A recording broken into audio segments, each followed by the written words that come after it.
Hello बच्चों, कैसे हो आप सभी लोग। आप सभी का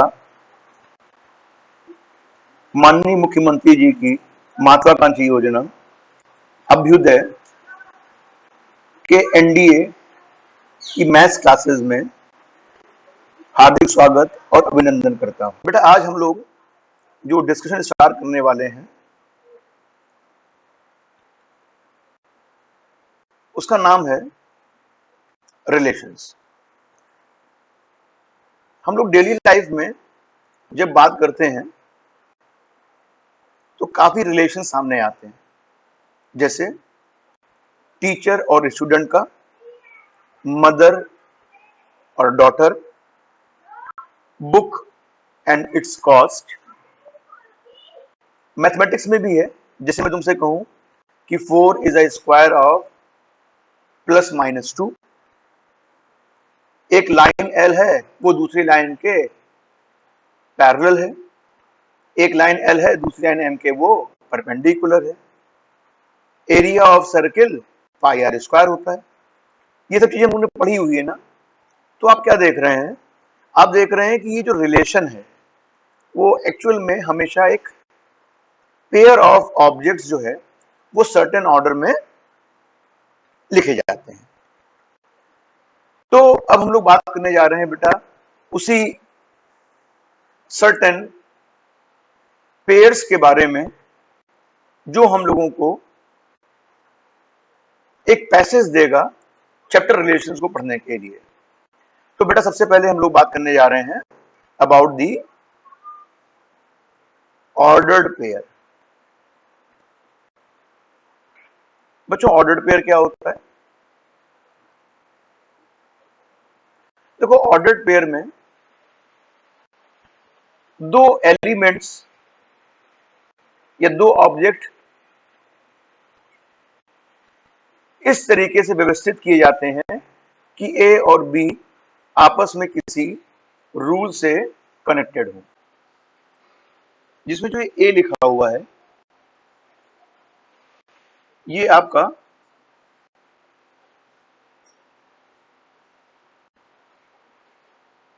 फर्स्ट कंपोनेंट कहलाता है और बी जो है इज कॉल्ड सेकंड कंपोनेंट। ठीक है, तो हम ऐसे कह सकते हैं कि भाई ऑर्डर्ड पेयर क्या है कि ऑर्डर्ड पेयर एक ऐसा पेयर है जिसमें ऑब्जेक्ट्स जो हैं taken in a specific order. जैसे मैं तुमसे कह दूं कि 2,3 किसी कार्टेशियन प्लेन में 2,3 क्या डिस्क्राइब कर रहा है, तो आप कहोगे कि x एक्सिस पर चली गई डिस्टेंस 2 यूनिट है और y एक्सिस की पॉजिटिव डायरेक्शन में चली गई यूनिट डिस्टेंस 3 यूनिट्स है। ठीक है, जैसे मैं यहां पे लिख दूं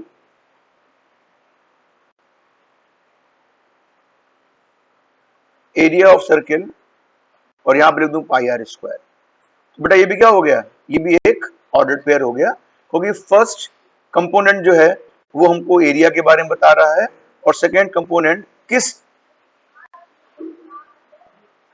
फिगर का एरिया है वो हमें डिस्क्राइब कर रहा है। ठीक है, देखो बेटा, फिर हम लोग बात करने जा रहे हैं अबाउट दी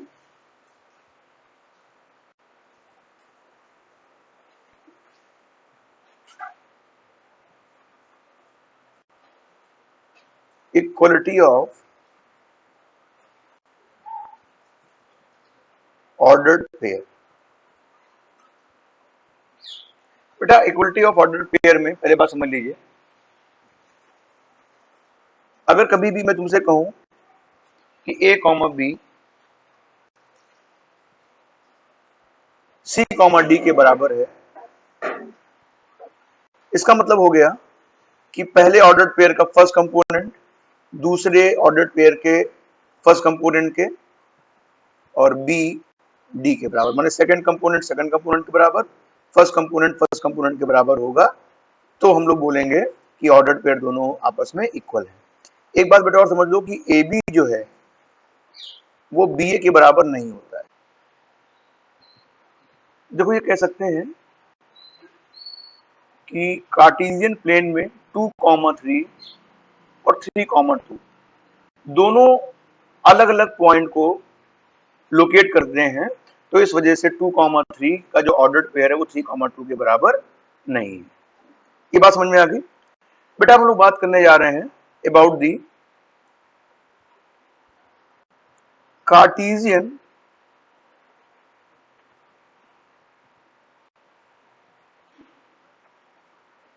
प्रोडक्ट ऑफ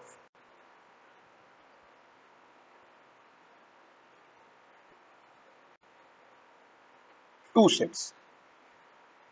बेटा Cartesian product of two set क्या कहता है कि मान लो एक सेट ए है और एक सेट बी है, तो ए क्रॉस बी एक ऐसा सेट होगा जिसमें ए कॉमा बी आ रहे होंगे, मतलब जितने भी ऑर्डर्ड पेयर हैं वो इसमें आ रहे होंगे। कैसे आ रहे होंगे कि फर्स्ट कंपोनेंट ए को बिलोंग कर रहा है और सेकंड कंपोनेंट बी को बिलोंग कर रहा है। इन द सेम मैनर अगर मैं तुमसे कहूं बी क्रॉस ए कहूं तो it will be B comma A, और जिसमें बी जो है बी को बिलोंग कर रहा है और ए को बिलोंग कर रहा है। इसमें देखो बेटा सेकंड कंपोनेंट जो है, जो पहले यहां पर था वो यहां फर्स्ट कंपोनेंट बन गया है। तो आप भी देख सकते हो कि ए बी और बी ए दोनों अलग अलग ऑर्डर्ड पेयर हैं। तो इस वजह से हम लोग एक निष्कर्ष पे पहुंचे हैं। वो निष्कर्ष क्या है कि ए क्रॉस बी जो है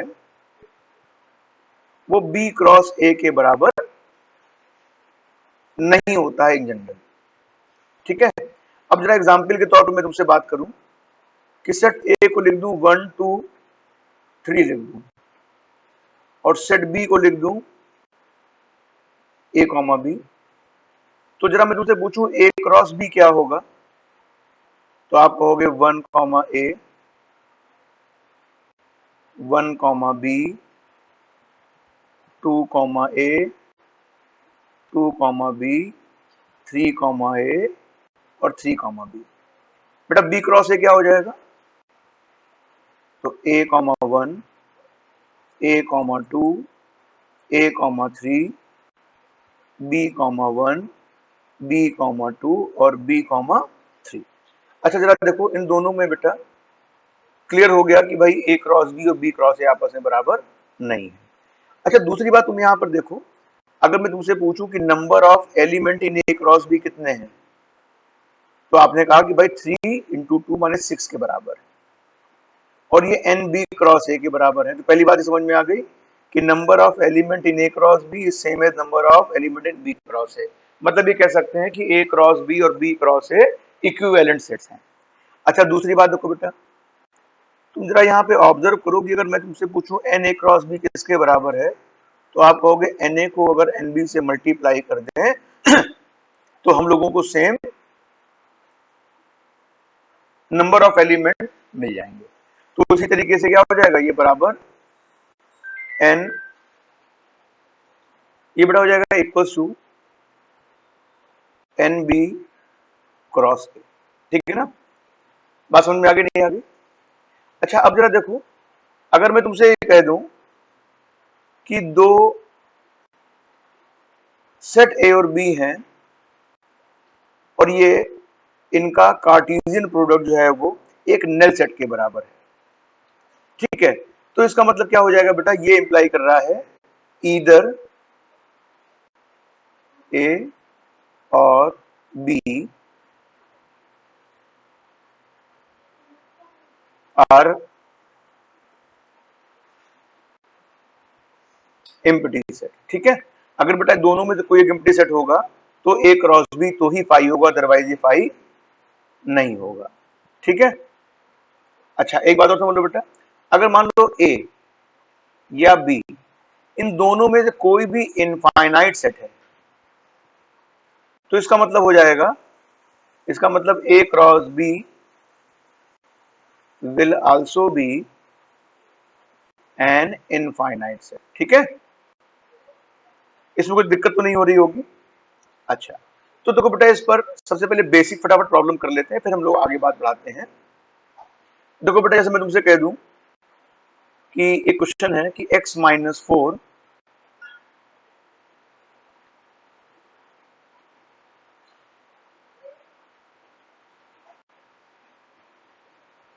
कॉमा 3 माइनस वाई 2,5 के बराबर है, तो आपको x और y की क्या वैल्यूज होंगी ये पता करना है। सीधे बेटा ऑर्डर पेयर क्या करोगे, कंपैरिजन। x माइनस 4 किसके बराबर हो गया, 2, और 3 माइनस वाई किसके बराबर हो गया, 5 के। तो x बराबर हो गया 6 और y इज इक्वल टू हो गया -2। ठीक है ना, सिंपल सा ये क्वेश्चन है, इसमें कोई दिक्कत नहीं होनी चाहिए बेटा। इसी तरीके से जैसे मान लो 3 सेट A, B और C हैं, तो A cross B cross C मतलब कार्टेशियन प्रोडक्ट ऑफ 3 सेट कैसे डिफाइन होगा, तो आप कहोगे कि ABC लिख दिया जाए सच दैट A को बिलोंग करे, B को बिलोंग करे और C को बिलोंग करे। मतलब जितने भी पॉसिबल ट्रिपलेट्स हैं ABC के मिला के, वो क्या कहलाएंगे आपके, वो कार्टेशियन प्रोडक्ट ऑफ 3 सेट्स हम लोगों को प्रोवाइड कराएंगे। ठीक है ना, ये बात समझ में आ गई एकदम आसान तरीके से। चलो, अगर तुम्हें समझ में आ गया है तो एक क्वेश्चन फटाफट तुम लोगों के लिए है। आपको x और y की वैल्यू फाइंड आउट करनी है। अगर x स्क्वायर -3x और y स्क्वायर प्लस 4y -2,5 के बराबर है, जल्दी से इसको सॉल्व करके इसका आंसर जो है वो कमेंट बॉक्स में मेंशन कर देना। ठीक है, देखो बेटा, अगर मैं तुमसे कह दूं कि r ये क्या है, ये सेट ऑफ रियल नंबर्स है, तो मैं तुमसे पूछूं बेटा r क्रॉस r और r क्रॉस r ये क्या रिप्रेजेंट कर रहा है।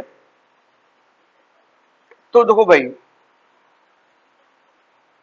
ये जो कार्टेशियन प्रोडक्ट ऑफ r और r है, तो ये देख लो बेटा हमेशा किस फॉर्म में होगा, ये a कॉमा b फॉर्म में होंगे, जहां a और b दोनों ही रियल नंबर हैं। तो देखो बेटे, कभी भी दो पॉइंट्स को, अगर दो नंबर्स को पैरेंथेसिस में कॉमा करके लिख दिया जाता है, तो ये 2 डायमेंशनल प्लेन में किसी भी पॉइंट के कोऑर्डिनेट बताते हैं। तो r क्रॉस r हम लोगों को collection of all the points, या ऐसे कह सकते हैं कि set of all the points lying in the Cartesian plane. ठीक इसी तरह r क्रॉस r क्या होगा बेटा, तो जैसे ये इसको जब बनाओगे तो इसके जो एलिमेंट्स होंगे वो ABC फॉर्मेट में होंगे ना। इसका मतलब ये क्या रिप्रेजेंट कर रहे हैं, it represent all the points lying in the space, मतलब 3 डायमेंशनल स्पेस जो होगा उसमें जो भी पॉइंट्स होंगे वो कार्टेशियन प्रोडक्ट ऑफ 3 सेट से डिस्क्राइब होंगे। समझ में आ गया आप लोगों को। देखो बेटा, जैसे मान लो तुमसे मैं कहूं कि एक सेट P लिखा है, 1,2 लिखा हुआ है, मैंने आपसे पूछा कि number of element in P cross P क्या होंगे। तो आपको ये पता होना चाहिए कि अगर कभी भी 3 सेट के बारे में हम बात करें, तो number of element in Cartesian product of ABC will be same as Na into Nb into Nc। तो इसी तरह Np क्रॉस C कितना हो जाएगा, तो Np into Np into Np, तो कितना आ जाएगा बेटा, 8 हो जाएगा। ठीक है, समझ में आ गई बात। बेटा अब हम लोग बात करने जा रहे हैं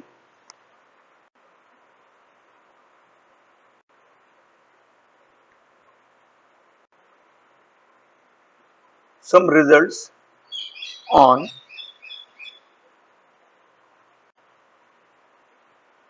Cartesian product of two sets। बेटा पहला नियम क्या है, पहला रिजल्ट ये है कि मान लीजिए कभी भी आपको B यूनियन C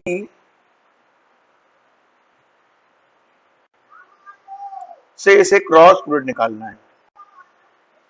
तो ये कितना हो जाएगा? तो आप कहोगे ये A cross B union A cross C के बराबर हो जाएगा। ठीक है, मतलब ये कह सकते हैं जो क्रॉस है वो बी और सी पर डिस्ट्रीब्यूट हो जाएगा। बेटा same distribution law hold good for the intersection also. ये कितना हो जाएगा? ये हो जाएगा A cross B intersection A cross C. करना हो तो बेटा एक क्वेश्चन अपने मन से करके देख लो। ये 1 2 लिखा है, बी 1 3 लिखा है और सी 2 3 लिखा हुआ है। इस रिजल्ट, दोनों रिजल्ट को अपने आप लोग वेरीफाई कर लीजिए with the help of this example. ठीक है बेटा, थर्ड नियम जो है वो ये कहता है कि अगर दो सेट का डिफरेंस दिया है तो क्रॉस जो है, ये क्रॉस, ये भी इनके ऊपर डिस्ट्रीब्यूट हो जाएगा, मतलब A cross B minus A cross सी। ठीक है बेटा, रिजल्ट नंबर 4 ये कहता है कि अगर मान लो ए क्रॉस बी लिखा है और दूसरा बी क्रॉस ए आपस में बराबर है, तो ये संभव बेटा तभी है कि जब ए और बी आपस में बराबर हो, अदरवाइज आपस में ये बराबर नहीं होंगे। ठीक है, ये रिजल्ट आपको समझ में अच्छे से आ गए हैं? कोई दिक्कत तो नहीं किसी को? अच्छा बताओ बेटा, अगर मैं तुमसे कहूं कि A cross B complement union C complement और इसका होल कॉम्प्लीमेंट, ये किसके बराबर हो जाएगा? तो आप कहोगे ये A cross B intersection A cross C के बराबर होगा। बहुत सिंपल सा बेटा प्रूव है। देखो ऊपर ए लिखा है, ये जो दो सेट लिखे हैं इस पर कॉम्प्लीमेंट लिखा हुआ है, तो इसका मतलब ये दो सेट में कोई ऑपरेशन लगा है और उस पर कॉम्प्लीमेंट लगा है, इसका मतलब यहां पर डी मॉर्गन लॉ हम अप्लाई कर सकते हैं। तो ब्रेक द लाइन और चेंज द साइन, ये आ जाएगा। और अभी आपको पता है कि क्रॉस जो है वो इंटरसेक्शन के ऊपर क्या होता है? डिस्ट्रीब्यूट हो जाता है, तो उससे ये क्या हो जाएगा? डिस्ट्रीब्यूट हो जाएगा। ठीक है ना, आसान सी चीज थी, एकदम समझ में आ गई होगी। अब मान लो बेटा तुम्हारे सामने एक क्वेश्चन है कि ए क्रॉस बी जो है वो ए कॉमा 1 दिया है मान लो, B comma 3, A comma 3, B comma 1, A comma 2 और बी कॉमा 2 लिखा हुआ है। मेरा सवाल ये है कि सेट ए क्या होगा और सेट बी क्या होगा? सिंपल सी बात है ना भाई, सेट ए क्या हो जाएगा? तो कहोगे फर्स्ट एलिमेंट जो हैं ए बी, और बी क्या हो जाएगा बेटा? 1 2 3। समझ में आ गया ना? फर्स्ट एलिमेंट जो होते हैं वो ए को बिलोंग कर रहे हैं और सेकंड एलिमेंट जो है वो सेट बी को बिलोंग कर रहे हैं। ठीक है ना, तो ए क्रॉस बी में से हम लोग ए और बी को अलग अलग कर सकते हैं। बच्चों हम लोगों ने ऑर्डर्ड पेयर और Cartesian product of two sets पढ़ लिया है। अब हम लोग अपने मुख्य टॉपिक रिलेशंस की ओर मूव कर रहे हैं। तो जरा मैं तुमसे कहूं कि सेट ए जो है, मान लीजिए 1 2 लिखा है और सेट बी जो है वो 3 लिखा हुआ है, तो मैं तुमसे पूछूं ए क्रॉस बी कितना हो जाएगा? तो आप कहोगे 1 3 और 2 3। अच्छा, अब मेरा सवाल बेटा ये है कि अगर मैं आपसे कहूं कि can you write the subsets of A cross B, क्योंकि ए क्रॉस बी भी तो एक सेट है, तो कहोगे हाँ। एक तो बेटा हो जाएगा 5, या जिसको हम लोग नल सेट बोलते हैं। दूसरा क्या हो जाएगा? 1 3, 2 3, 1 3 और 2 3। तो आपने देखा बेटा इसमें दो एलिमेंट्स दिए हुए हैं, इसका मतलब नंबर ऑफ सबसेट्स कितने हो जाएंगे? Number of subsets of A cross B, ये हो जाएंगे आपके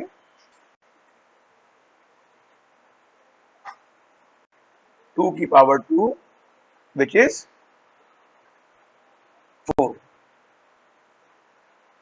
ये बेटा आपके सामने 4 subsets of A cross B आ गए।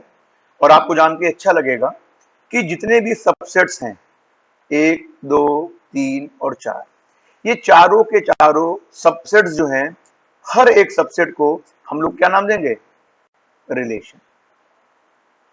तो अब हम लोग मैथमेटिकल डिफरेंशियल बात कर रहे हैं कि व्हाट इज आर। तो आर कहोगे R is a subset of A cross B. मैं आपसे कहूं कि व्हाट इज अ रिलेशन, तो आप कहोगे relation is one of the subset of A cross B. तो बेटा देखो, ये जो फाई बना हुआ है, इसको हम लोग क्या कहते हैं? इसको बेटा हम लोग बोलते हैं नल और वॉइड रिलेशन। और बेटा ये जो तुम्हारा 1, 3, 2, 3 जिसमें सारे एलिमेंट्स आ गए हैं, इसको हम लोग बोलते हैं यूनिवर्सल रिलेशन। ठीक है ना? इतनी बात समझ में आ गई आप लोगों को? कोई कंफ्यूजन तो नहीं है? अब हम लोग बेटा बात करने जा रहे हैं टोटल नंबर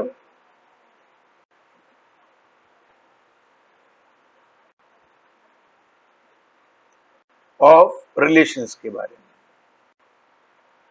बेटा टोटल नंबर ऑफ रिलेशंस कितने होंगे, कैसे पता करा जाएगा? तो जैसे मैं तुमसे कह दूं कि एन ए जो है, इसमें एम एलिमेंट दिए हैं और एन बी जो है वो क्यू एलिमेंट दिए, इसको बेटा पी मान देना है। तो अगर मैं तुमसे कहूं कि एन ए क्रॉस बी में कितने एलिमेंट होंगे, तो आप कहोगे पी क्यू एलिमेंट होंगे।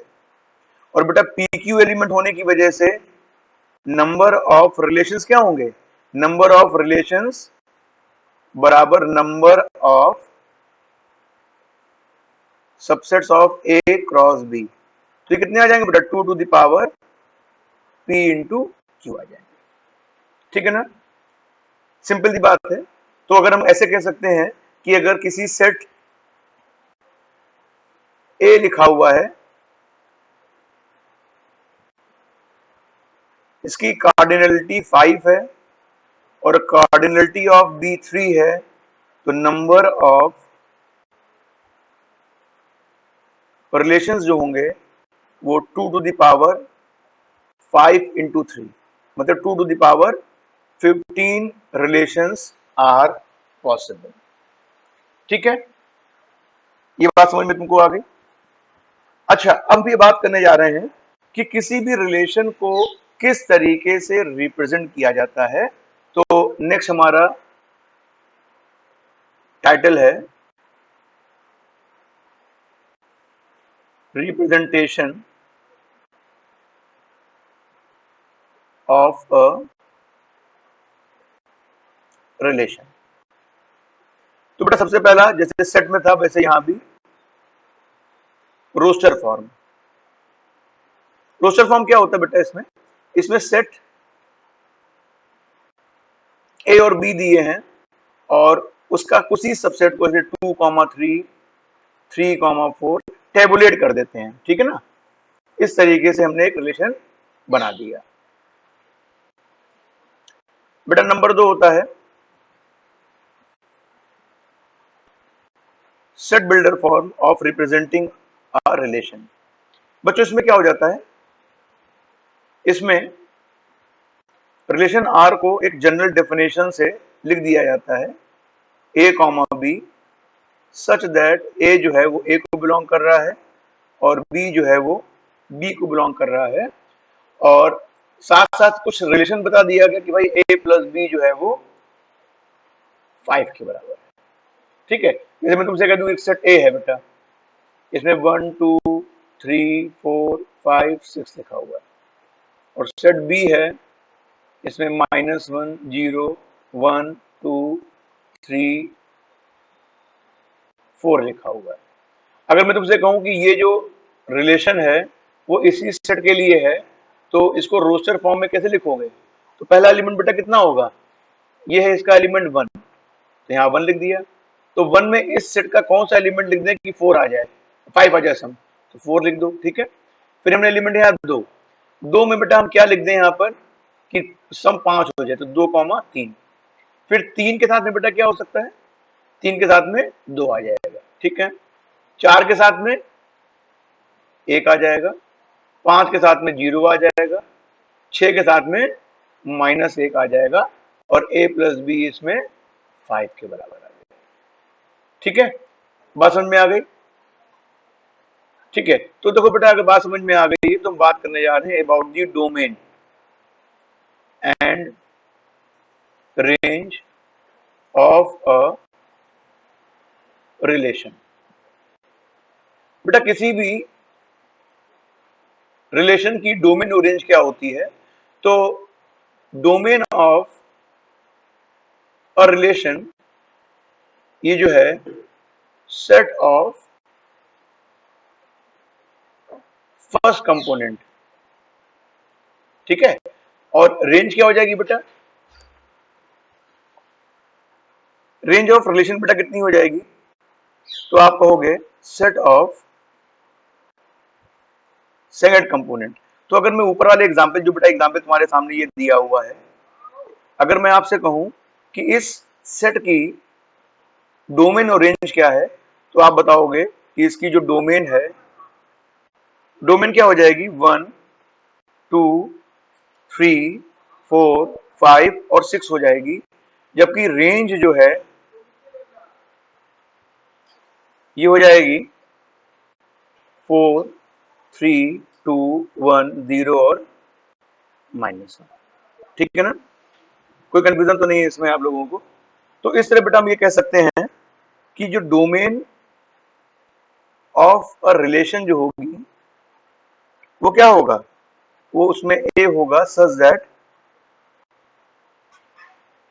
ए कॉमा बी उस रिलेशन को बिलोंग करना चाहिए, और रेंज ऑफ आर क्या हो जाएगी बेटे, तो आप कहोगे second component such that again A comma B में से बी वही होगा जो कि आर को बिलोंग कर रहा है।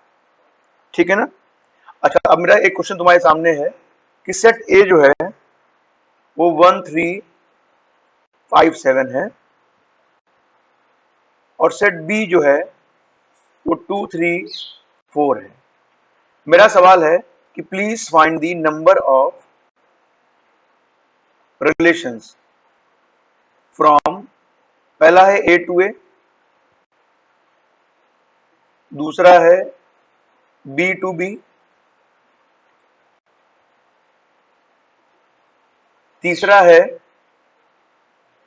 ए टू बी, और चौथा है तुम्हारा बी टू ए। देखो सिंपल सी बात है बेटा, एन ए कितना दिया हुआ है, एन ए दिया है 4, और एन बी कितना दिया हुआ है, एन बी 3 दिया हुआ है। इसका मतलब फर्स्ट पार्ट में A to A number of relation कितने होंगे, number of relation from A to A निकालने के लिए एन ए क्रॉस ए निकालो। बेटा एन ए क्रॉस ए कितना होगा, 3 इंटू 3, ये हो गया 9। तो therefore number of relation from A to A ये कितना हो जाएगा, तो आप सिंपली कहोगे कि सेट ए क्रॉस ए में 9 एलिमेंट है, तो 2 की पावर 9 रिलेशन होंगे। ठीक इसी तरह बेटा बी टू बी कितने रिलेशन होंगे, तो आप सिंपल मैं बोल दे रहा हूं 2 की पावर, सेट बी में कितने एलिमेंट दिए हुए थे, सेट बी में 3 एलिमेंट दिए हुए, ठीक है ना, तो 2 की पावर 3 इंटू 3 9 हो जाएंगे। यहाँ पे उल्टा हो गया बेटा, number of relation from A to A जो होंगे n A cross A 4 into 4 होगा, सॉरी ये 16 हो जाएगा, तो 2 की पावर 16, और यहाँ पे 2 की पावर 9 हो जाएगा। अब बेटा ए टू बी कितने होंगे, तो ए टू बी में number of elements in A cross B, तो 4 इंटू 3 अभी पढ़ चुके हैं, तो नंबर ऑफ रिलेशन जाएंगे 2 की पावर 12, और बी टू ए के बोलेंगे तो बी टू ए में कितना हो जाएगा, अगेन 2 टू द पावर 12। समझ में आ गई बात आप लोगों को? तो बेटा यहां पर जो हम लोगों ने ए टू ए रिलेशन की बात करी है, इसको बोलते हैं relation on a set itself. ठीक है ना बेटा, अब यहां पर एक वर्ड मैं और यूज करने जा रहा हूं जिसका नाम है इनवर्स रिलेशन।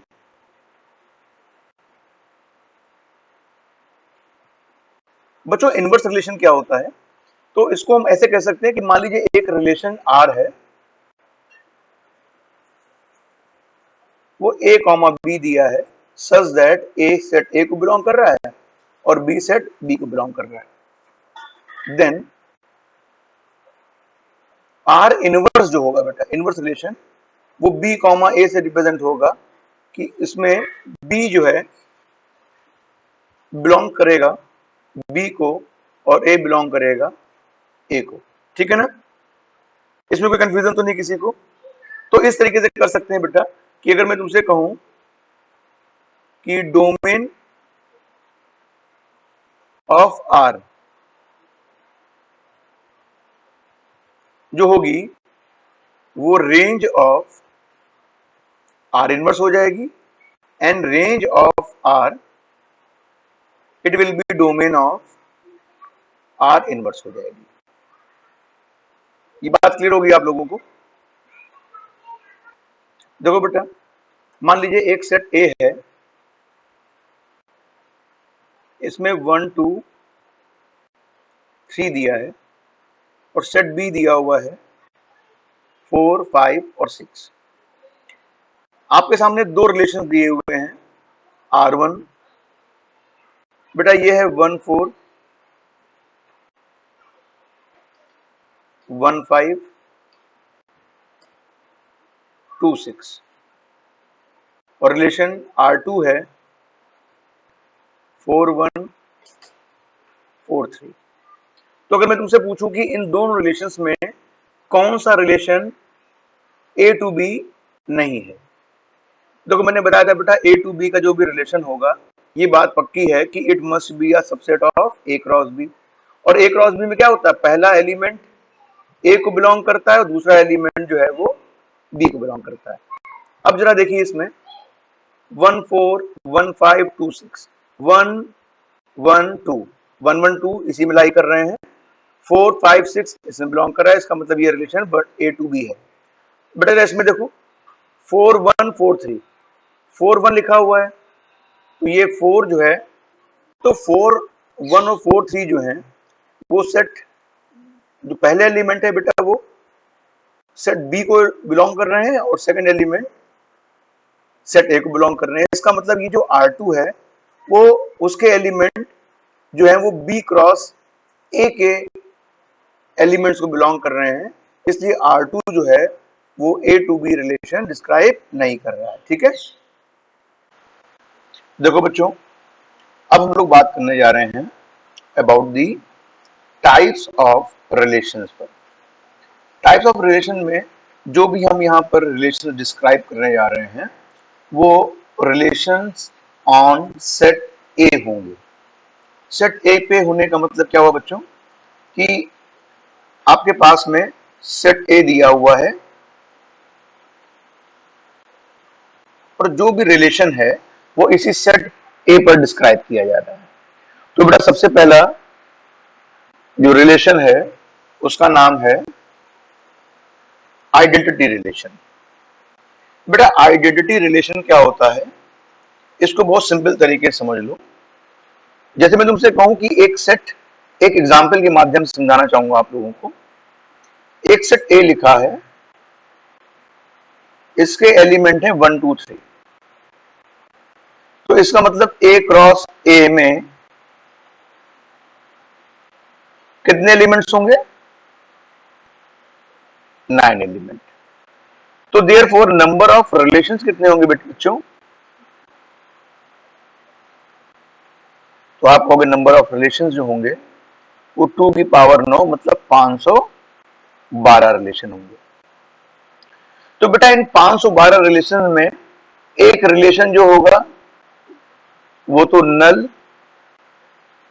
और वॉइड रिलेशन होगा, और दूसरा रिलेशन बेटा क्या होगा, यूनिवर्सल रिलेशन। इन दोनों रिलेशन से जो आप सभी बच्चे परिचित हैं। तो बेटा यहां पर बात यह आ रही है कि यूनिवर्सल रिलेशन जो है और नल और वॉइड रिलेशन क्या है, जिसमें कोई भी एलिमेंट ना हो ए क्रॉस ए का वो सबसेट वो नल और वाइड रिलेशन कहलाएगा, और जिसमें ए क्रॉस ए सेट जो है वो इटसेल्फ बन जाए तो ये आपका कहलाएगा यूनिवर्सल रिलेशन। ठीक है। अच्छा, अब जरा दूसरी बात देखो बेटे, यहां पर एक और बात है। एक सेट बेटा इसका ये भी तो होगा सबसेट ए क्रॉस ए का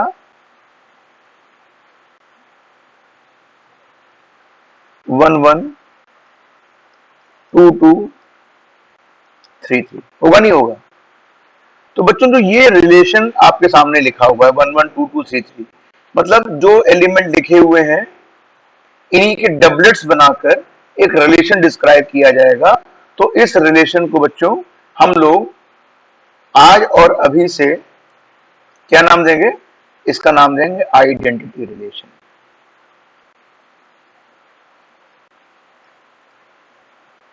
जैसे मैं तुमसे कहूं कि एक रिलेशन दिया हुआ है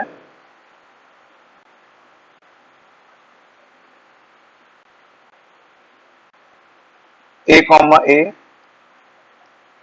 B comma B, C comma C, और describe on the set A whose elements are A B C. तो ये जो रिलेशन होगा बेटा वो आइडेंटिटी रिलेशन होगा, और इसको हम लोग बेसिकली आई और नीचे सब स्क्रिप्ट में आर लिख देते हैं। आप लोग समझ में आ गया? हाँ, एक बात मैं और बताना चाहूंगा कि अगर इस आइडेंटिटी रिलेशन के साथ में यहां पे मान लो ए बी लिख दिया जाता है तो ये रिलेशन आइडेंटिटी रिलेशन नहीं रह जाता। आइडेंटिटी रिलेशन का मतलब ये हो गया कि जितने भी एलिमेंट्स दिए हैं उन्हीं के साथ में पेयर बना के जो सबसेट ऑफ ए क्रॉस ए मिलेगा वो आपका कहलाएगा आइडेंटिटी रिलेशन। ये बात सबको क्लियर होगी ना? ठीक है। अब देखो बेटा, अगर ये समझ में आ गया है तो इसके बाद में हम लोग दूसरे रिलेशन के बारे में बात करने जा रहे हैं जिसका नाम है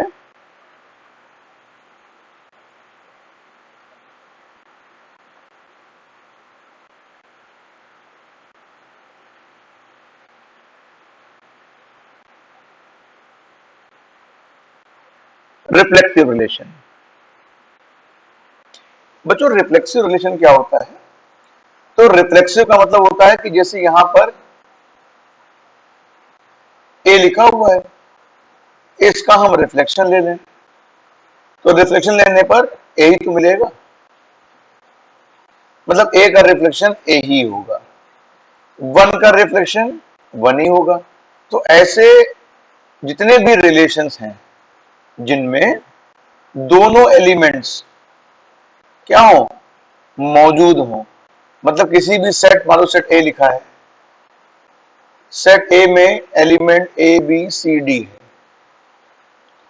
तो एक ऐसा रिलेशन में डिस्क्राइब कर रहा हूं A B B C C D D और ए बी लिख दिया।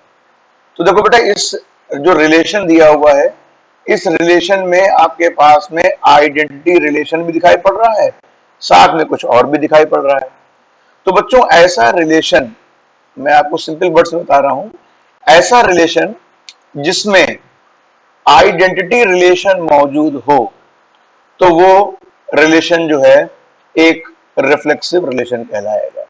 मतलब जितने भी एलिमेंट्स हैं सेट ए के उन सबकी मिरर इमेज अगर किसी सेट में है तो वो सेट जो है अगर रिलेशन डिस्क्राइब कर रहा है तो उसका नाम रिफ्लेक्सिव रिलेशन हो जाएगा।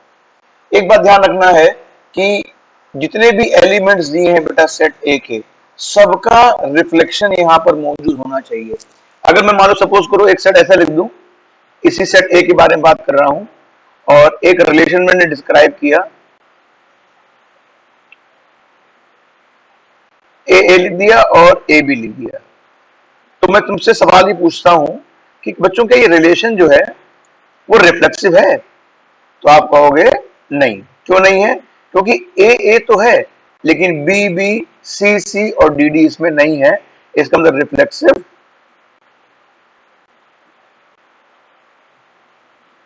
नहीं। ठीक है ना? बात समझ में आ गई? अच्छा, फिर बेटा हम लोग बात को आगे बढ़ा रहे हैं।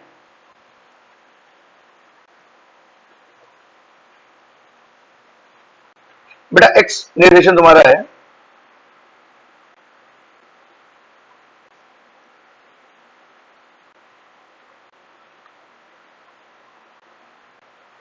वो है सिमेट्रिक रिलेशन। बच्चों सिमेट्रिक रिलेशन क्या होता है? देखो जैसे मैं तुमसे कहूं कि ये तुम्हारी एक मिरर लाइन बनी हुई है,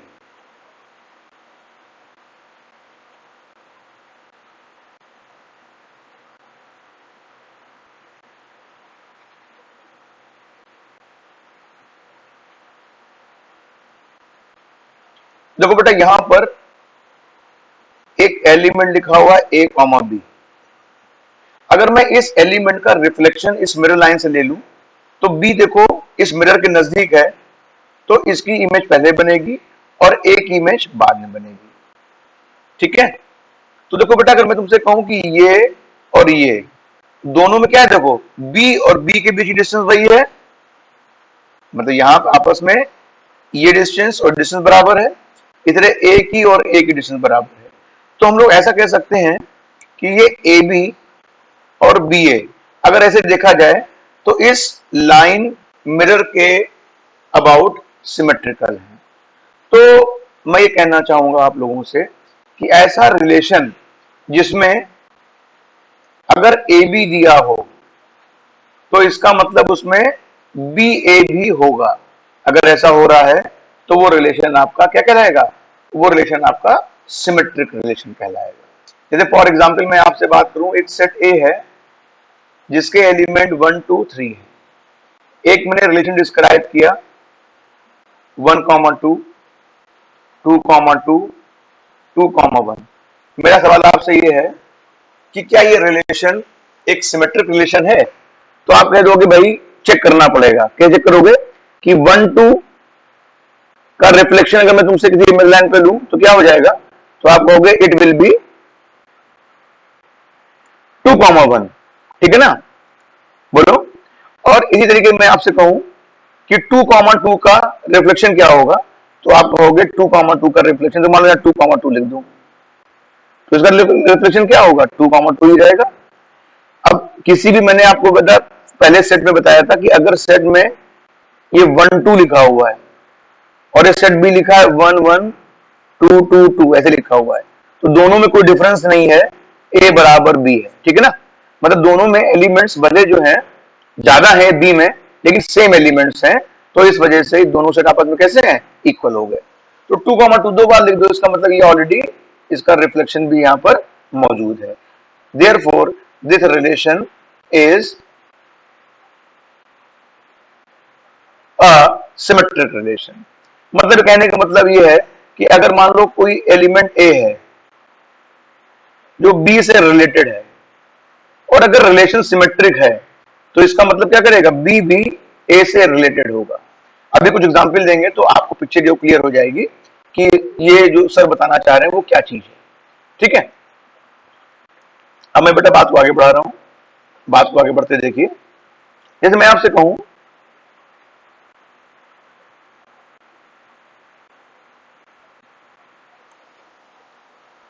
एक रिलेशन आर है 1 1 2 2 3 3।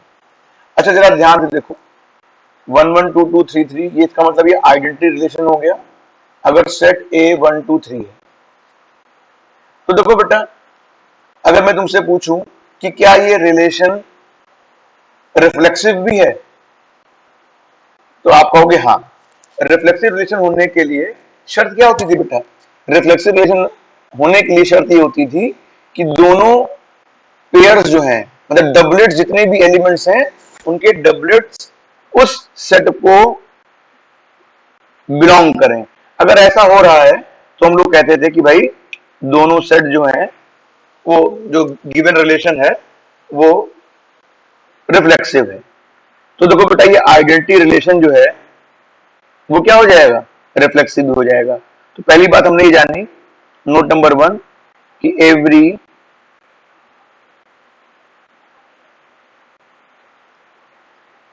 Identity relation is reflexive,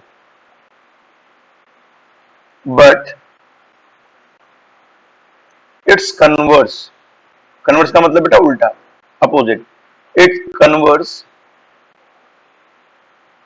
is not true. ठीक है, मतलब जो रिफ्लेक्सिव है जरूरी नहीं कि वो आइडेंटिटी भी हो, लेकिन जितने भी आइडेंटिटी रिलेशन होंगे वो रिफ्लेक्सिव होंगे। जरा बेटा यहाँ पे देखो, साथ ही साथ सिमेट्रिक की बात करें, सिमेट्रिक क्या होगा, देखो 1,1 की मिरर इमेज 1,1 मौजूद हो गया, इसकी भी मिरर इमेज मौजूद है, इस पूरे पूरे जो ऑर्डर्ड पेयर है 3,3, इसकी भी मिरर इमेज मौजूद है। इसका मतलब दूसरी बात तुमने जान ली कि every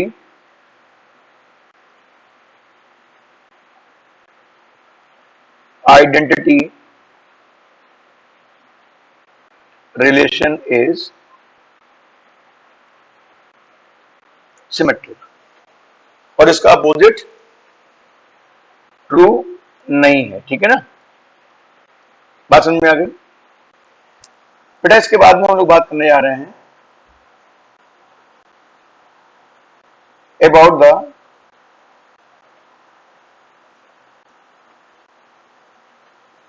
transitive relation. Transitive relation क्या होता है, तो बेटा इसकी हम एक अनऑफिशियल डेफिनेशन बता रहे हैं, उसको ध्यान रखोगे तो तुमको अच्छा लगेगा। बेटा ट्रांजिटिव रिलेशन को हमने ऐसे कहा, हमने कहा कोई भी सेट है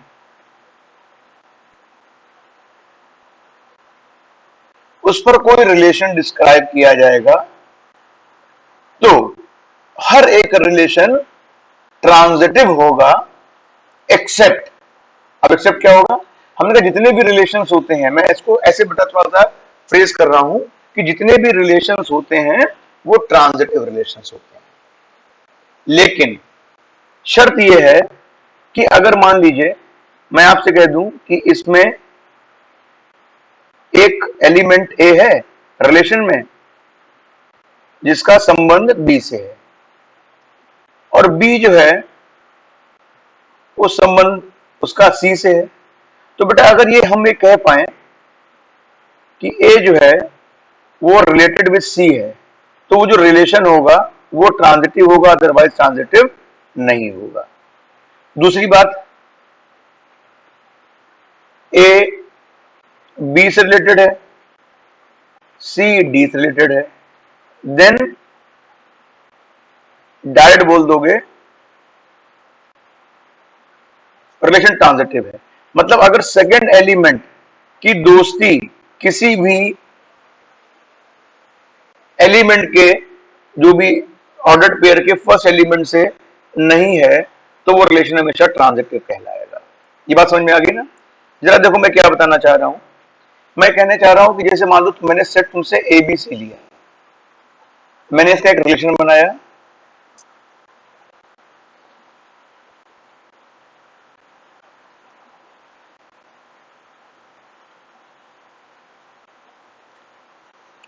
जरा देखो बेटा इसका सेकंड एलिमेंट क्या है, ए, और इसका फर्स्ट एलिमेंट क्या है, बी, इनमें कोई कनेक्शन है नहीं। जरा देखो ये लिखा है सी, सेकंड एलिमेंट, इसका फर्स्ट एलिमेंट क्या है, ए, क्या आपस में कोई कनेक्शन है नहीं, तो इसका मतलब ये रिलेशन क्या हो गया, ट्रांजिटिव हो गया। लेकिन बच्चों अगर मैं लिख देता है ऐसे,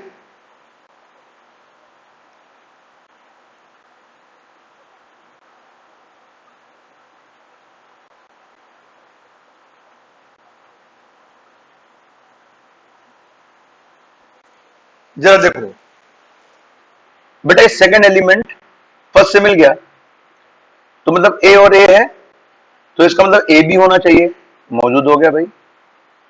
अब ये देखो बेटा ए बी है, बी सी है, मतलब सेकंड एलिमेंट बी भी कॉमन हो गया, तो ए और सी भी होना चाहिए। क्या इसमें ए सी है, नहीं है। मेरे कहने का मतलब बच्चों ये है कि अगर सेकंड एलिमेंट किसी फर्स्ट एलिमेंट से, ऑर्डर्ड पेयर के फर्स्ट एलिमेंट से मैच कर जाए, तो जो फर्स्ट और लास्ट इसका भी एक ऑर्डर्ड पेयर मौजूद होना चाहिए। अगर मौजूद है तो रिलेशन ट्रांजिटिव होगा, अदरवाइज ट्रांजिटिव नहीं। समझ में आ गई बात आप लोगों को। तो दो बातें सीखी कि अगर दूसरा एलिमेंट पहले से कनेक्टेड किसी भी एलिमेंट में नहीं है, तो बिना किसी शर्म, बिना किसी लिहाज के आप ये कह दोगे कि वो रिलेशन कैसा है, ट्रांजिटिव है। लेकिन अगर ऐसा हो गया कि किसी भी सेकेंड एलिमेंट की जो लिखी हुई है वैल्यू या जो भी एलिमेंट दिया है, अगर वही एलिमेंट पहला कंपोनेंट भी हो जाए और पहले ऑर्डर्ड पेयर का फर्स्ट एलिमेंट और दूसरे का लास्ट एलिमेंट का अगर ऑर्डर्ड पेयर मौजूद नहीं है तो वो रिलेशन ट्रांजिटिव नहीं होगा। अब जैसे मान लो मैं यहीं पे कह देता ए कॉमा ए और ए कॉमा बी, बेटा ए कॉमा बी को कितनी बार कोई फर्क नहीं पड़ेगा। देखो सेकंड एलिमेंट फर्स्ट एलिमेंट जुड़ा, इसका मतलब ए बी होना चाहिए, ए बी मौजूद हो गया, मान रिलेशन कैसा हो गया, ट्रांजिटिव। लेकिन शर्त ये बेटा ये है कि कोई भी एलिमेंट जो कंडीशन मैंने बताई है उसको मानना पड़ेगा, उसमें कोई वॉयलेशन ना हो। अगर कोई वॉयलेशन होता है तो हम लोग कह देंगे कि वो रिलेशन जो है वो ट्रांजिटिव नहीं है। आपको समझ में आ गई बात ये। बेटा एक बात मैं यहां पर एक रिमार्क लिख दे रहा हूं। रिमार्क क्या है, any relation which is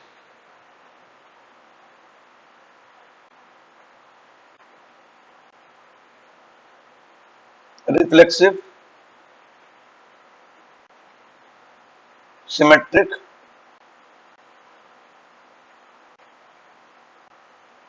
and transitive is referred as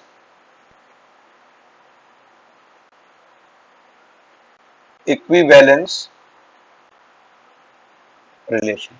मतलब ऐसा रिलेशन बेटा जो कि रिफ्लेक्सिव भी हो, सिमेट्रिक भी हो और ट्रांजिटिव भी हो, उस रिलेशन को बच्चों हम लोग क्या कहेंगे, इक्विवेलेंस रिलेशन कहेंगे।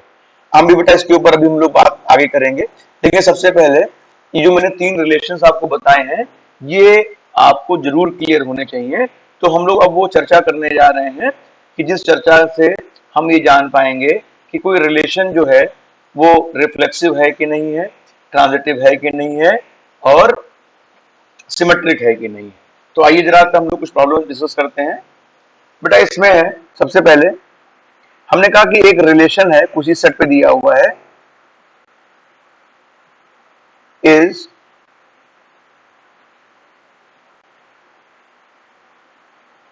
सन ऑफ, एक रिलेशन दिया है इज सन ऑफ। आपको पता करना है कि ये रिलेशन रिफ्लेक्सिव है कि नहीं है, सिमेट्रिक है कि नहीं है, ट्रांजिटिव है कि नहीं। ठीक है, चलो देखो बेटा रिफ्लेक्सिव होने के लिए मैंने कहा था कि जो चीज यहां पर हो सेम चीज यहां पे होगी तब तो वो रिलेशन रिफ्लेक्सिव होगा, अदरवाइज रिफ्लेक्सिव नहीं होगा। मान लो मैंने कहा कि Ramu is son of Ramu, कोई आदमी अपने खुद का लड़का हो सकता है क्या, नहीं हो सकता है। इसका मतलब क्या हो गया, इसका मतलब हो गया कि जो रिलेशन दिया हुआ इज सन ऑफ वो रिफ्लेक्सिव नहीं है। फिर मैं बताऊं तो ये बात सुन लो कि इस सन ऑफ को मैं पता करना था कि ये रिलेशन रिफ्लेक्सिव है कि नहीं है। तो रिफ्लेक्सिव पता करने के लिए ये चीज यहीं पे जो भी कुछ यहां लिखो वही चीज यहां लिखो। अगर ये रिजल्ट ट्रू हो गया तो रिफ्लेक्सिव है, अदरवाइज ये रिफ्लेक्सिव नहीं है। तुमने यहां पे लिख दिया Ramu, Ramu is son of Ramu, मतलब दोनों लोग एक ही हैं। तो कोई व्यक्ति अपने खुद का सन हो सकता है क्या, नहीं हो सकता है, इसलिए ये दिया हुआ रिलेशन रिफ्लेक्सिव नहीं है। दूसरी बात देखो बेटा सिमेट्रिक के लिए, सिमेट्रिकली मैंने यहां पे लिख दिया ए इज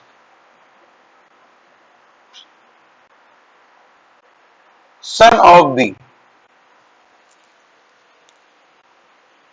अब देखो अगर मैं तुमसे कहूं कि A is a son of B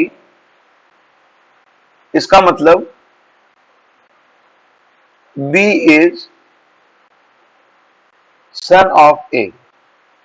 क्या ये सही है? नहीं, नहीं होगा ना। जैसे मैं तुमसे कह दूं कि Ram is the son of Dasharath, तो क्या Dasharath is a son of Ram? नहीं, वो फादर हो जाएंगे ना बच्चों। तो इसका मतलब इस सन ऑफ में अगर एक रिलेशन ए लिखा है, दूसरा रिलेशन लिखा है इस सन ऑफ, तो अगर यहां पर एलिमेंट लिखा है ए सन ऑफ बी, तो B is a son of A is not true. इसका मतलब ये रिलेशन सिमेट्रिक नहीं है। समझ में आ गई बात? अच्छा, अब देखो ट्रांजिटिव देखना है बेटा। ट्रांजिटिव क्या है? तो मैंने कहा ट्रांजिटिव होने के लिए सबसे पहले यहां पर मैंने लिखा A is son of, son of माने R, B, B is a son of A. बेटा इसका मतलब क्या हो गया? ए बी का सन है, बी सॉरी सी यहां लिख दे रहे हैं, बी सी का सन है। तो इसका मतलब क्या ऐसे लिख सकते हैं कि A is a son of C.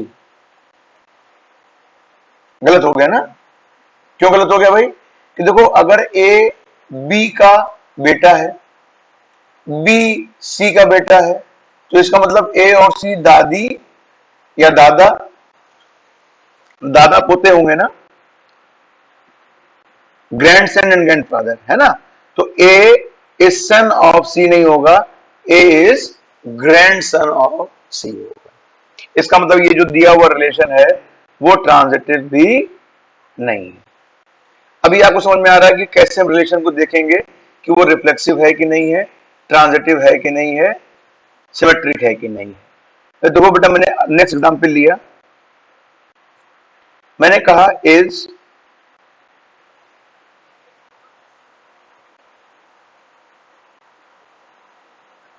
Equal to. जरा देखो बेटा, ये रिलेशन रिफ्लेक्सिव है कि नहीं। तो मैंने कहा था यहां पर कोई एलिमेंट लिखो और कोई एलिमेंट यहां लिखो। अब इसको पढ़ो, अगर पढ़ने पे तुम्हें लगता है कि हाँ भाई ये चीज पॉसिबल है, ये हो सकता है, तो रिलेशन रिफ्लेक्सिव हो जाएगा। और जहां तुम्हारा मन कहे कि भाई कुछ गोलमाल है, ऐसा जरूरी नहीं है, तो रिफ्लेक्सिव नहीं होगा। तो हमने कहा ए इज इक्वल टू ए, हर एक नंबर अपने के बराबर होता है ना। इसका मतलब ये बात जो रिजल्ट लिखा हुआ है इज इक्वल टू एक रिफ्लेक्सिव रिलेशन है। समझ में आ गई बात? अच्छा, अब हम लोग क्या देखेंगे? अब हम लोग ये देखेंगे कि ये रिलेशन जो है, मैंने कहा सिमेट्रिक है कि नहीं है। तो मैंने कहा कि ए इक्वल्स टू बी, तो क्या ये इंप्लाई कर रहा है कि B equals to A? Yes भाई, अगर ए बी के इक्वल है तो बी तो बी भी तो ए के इक्वल हो जाएगा। इसका मतलब ये इज इक्वल टू रिलेशन जो है वो सिमेट्रिक हो गया। ट्रांजिटिव देखो बेटा, ट्रांजिटिव में मैंने कहा कि ए बाई बी के बराबर है और बी सी के बराबर है, तो इसका मतलब ए सी के बराबर होगा नहीं होगा? हो जाएगा। तो देखो बेटा, मैंने कहा कि ए बी के बराबर, बी सी के बराबर, तो मतलब ए जो है वो ऑब्वियसली सी के बराबर हो जाएगा। तो इस तरीके से कह सकते हैं कि ये रिलेशन बेटा कैसा है? ट्रांजिटिव भी है। समझ में आ गई बात? जब ट्रांजिटिव भी है, रिफ्लेक्सिव भी है, सिमेट्रिक भी है, तो मैं तुमसे कैसे कह सकता हूं कि is equal to, is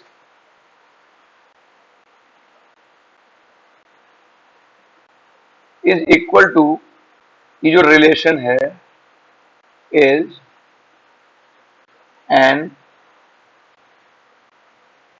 equivalence relation. बात समझ में आ गई आप लोगों को?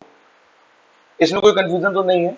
एकदम सिंपल सा कंसेप्ट था कि रिलेशन को किस तरीके से जानोगे कि वो रिफ्लेक्सिव है कि नहीं है, ट्रांजिटिव है कि नहीं है, सिमेट्रिक है कि नहीं है। जरा देखो बेटा, अब मैंने अगला जो रिलेशन लिखने जा रहा हूं इज ग्रेटर देन। जरा देखो भाई, मैंने यहां लिखा ए, यहां भी लिख दिया ए। कोई नंबर अपने से बड़ा हो सकता है क्या? ए इज ग्रेटर देन ए, क्या ये सही लिखा बच्चों? नहीं सही लिखा हुआ है। इसका मतलब क्या हो गया? ये रिलेशन जो है वो रिफ्लेक्सिव नहीं है। पहली बात हो गई। दूसरी बात देखो, मैंने कहा A is greater than B, इसका मतलब B is greater than A. True या फॉल्स? आप कहोगे फॉल्स। क्यों भाई फॉल्स है? फॉल्स इसलिए है कि अगर ए बी से बड़ा है तो बी कभी ए से बड़ा नहीं हो सकता है। इसका मतलब ये जो रिलेशन है वो सिमेट्रिक नहीं है। तीसरी बात देखो बेटा, ए बी से बड़ा है और बी सी से बड़ा है, इसका मतलब ए सी से बड़ा होगा नहीं होगा? जैसे मैं तुमसे कह दूं 10 इज ग्रेटर देन 5 और 5 इज ग्रेटर देन 3, तो 10 ग्रेटर देन 3 होगा नहीं होगा? होगा। इसका मतलब अगर ए बी से बड़ा है और बी सी से बड़ा है तो ये ऑब्वियस सी बात है कि ए सी से बड़ा होगा। इसका मतलब ये रिलेशन कैसा होगा बेटा? ट्रांजिटिव रिलेशन हो गया। तो अगर मैं तुमसे पूछूं कि इज ग्रेटर देन रिलेशन कैसा रिलेशन है, क्या ये ट्रांजिटिव है? तो कहोगे हाँ। क्या ये रिफ्लेक्सिव है? तो कहोगे ना। क्या ये सिमेट्रिक है? तो कहोगे ना। ये रिलेशन सिर्फ और सिर्फ क्या है? ट्रांजिटिव है। समझ में आ गई बात आप लोगों को? अच्छा, अब जरा देखो बेटा, अगला रिलेशन मैं लिख रहा हूं, इस पैरेलल टू। अब जरा देखिए, इस पैरेलल टू रिलेशन के बारे में मैं आपसे बात करूं तो सबसे पहले बताओ, मैं यहां लिख दूं ए, यहां भी लिख दूं ए, तो ये जो रिलेशन पढ़ने में आ रहा है क्या ये ट्रू होगा? आप कहोगे हाँ। क्यों ट्रू होगा भाई? कि हर लाइन अपने स्वयं के पैरेलल होती है। तो line A is parallel to A itself, इसका मतलब ये रिजल्ट जो लिखा हुआ है वो ट्रू लिखा हुआ है। इसका मतलब ये रिलेशन कैसा हो गया? रिफ्लेक्सिव हो गया। अब देखो बेटा, मैंने कहा A is parallel to B, इसका मतलब B is parallel to A. True या फॉल्स? आप कहोगे 100% ट्रू। इसका मतलब क्या हो गया? ये रिलेशन जो है वो सिमेट्रिक भी हो गया। ठीक है ना? अब जरा देखो बेटा, मैं तुमसे कह रहा हूं A is parallel to B, B is parallel to C, मतलब देखो एक लाइन ए ये है बी के पैरेलल और बी जो है वो सी के पैरेलल, तो ए सी के पैरेलल होगा नहीं होगा? होगा। इसका मतलब रिलेशन कैसा हो गया? ये ट्रांजिटिव भी हो गया। तो ये फाइनल रिलेशन कैसा हो गया? This relation is an equivalent relation. अच्छे समझ में आ गया आप लोगों को बच्चों? ठीक है, देखो बेटा, अब हम लोग बात कर रहे हैं एक नए रिलेशन की, इज परपेंडिकुलर टू। मेरा पूछना आपसे ये है कि इस परपेंडिकुलर टू जो रिलेशन है वो क्या रिफ्लेक्सिव होगा? पहली बात देखो, मैंने कहा एक लाइन ए है वो अपने खुद के परपेंडिकुलर है। ट्रू या फॉल्स? फॉल्स। इसका मतलब ये रिलेशन रिफ्लेक्सिव नहीं है। दूसरा देखो बेटा, मैंने कहा A is perpendicular to B, इसका मतलब क्या हो गया? बी इज परपेंडिकुलर टू ए। सही है ना? अरे भाई देखो, ये एक लाइन बनी है, एक लाइन ये बनी है, ये ए दिया है, ये बी दिया है। अब ए बी के परपेंडिकुलर है तो बी भी तो ए के परपेंडिकुलर हो गया ना। इसका मतलब ये रिलेशन सिमेट्रिक हो गया। अब जरा बात करते हैं ट्रांजिटिविटी की, कि ट्रांजिटिव है कि नहीं है।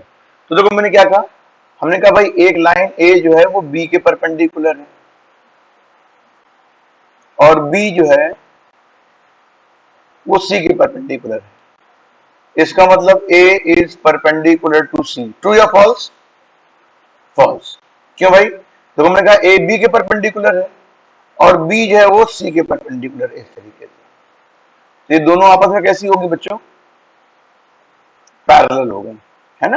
परपेंडिकुलर नहीं हुई ना, ये टू डायमेंशनल की बात हो रही है। ठीक है, इसका मतलब क्या हो गया? कि जो रिलेशन है वो ट्रांजिटिव नहीं होगा। तो तुमने क्या जानना कि इस परपेंडिकुलर टू सिर्फ और सिर्फ सिमेट्रिक है, बाकी ये कोई भी रिलेशन नहीं है। अच्छा जरा देखो, मैं तुमसे कहूं कि एक रिलेशन लिखा हुआ है आर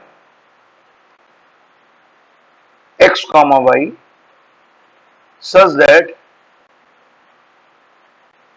एक सेट ऑफ नेचुरल नंबर दिया हुआ है। तो एक्स कॉमा वाई जो है बिलोंग्स टू एन और x is 5 more than y। तो आपसे कहा जा रहा है कि क्या ये रिलेशन जो है वो रिफ्लेक्सिव है क्या? देखो भाई, तो रिलेशन एक्चुअली में क्या लिखा है? रिलेशन लिखा है कि इज 5 मोर देन, देखो भाई यहां लिख दे रहे हैं इज 5 मोर देन। मैंने बेटा यहां क्या लिखा x, यहां भी लिख दिया x। भाई कोई नंबर अपने से 5 बड़ा हो सकता है यहां या ना? नहीं, मतलब रिफ्लेक्सिव नहीं है। मैंने कहा x is 5 more than y, तो इसका मतलब y is 5 more then x। गलत हो जाएगा ना? अरे भाई मैंने कहा कि y की वैल्यू जो है वो 15 है, तो x क्या है? x जो है वो y से 5 ज्यादा है, तो इसका मतलब x कितना हो गया?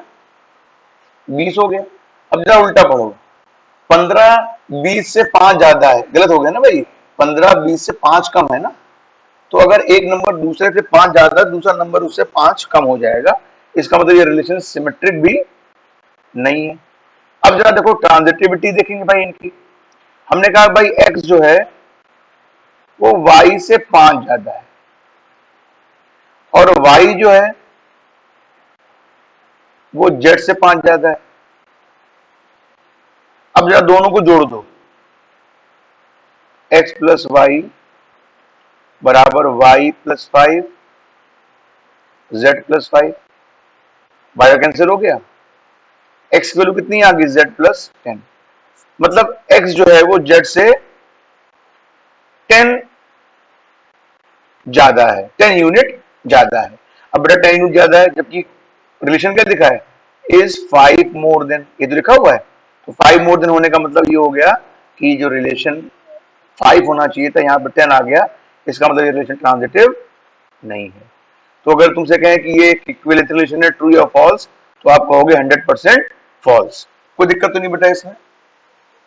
एकदम सिंपल सा कंसेप्ट है, समझ में आ गया आप लोगों को क्या मैं बताना चाह रहा हूं? हाँ सिंपल सा एकदम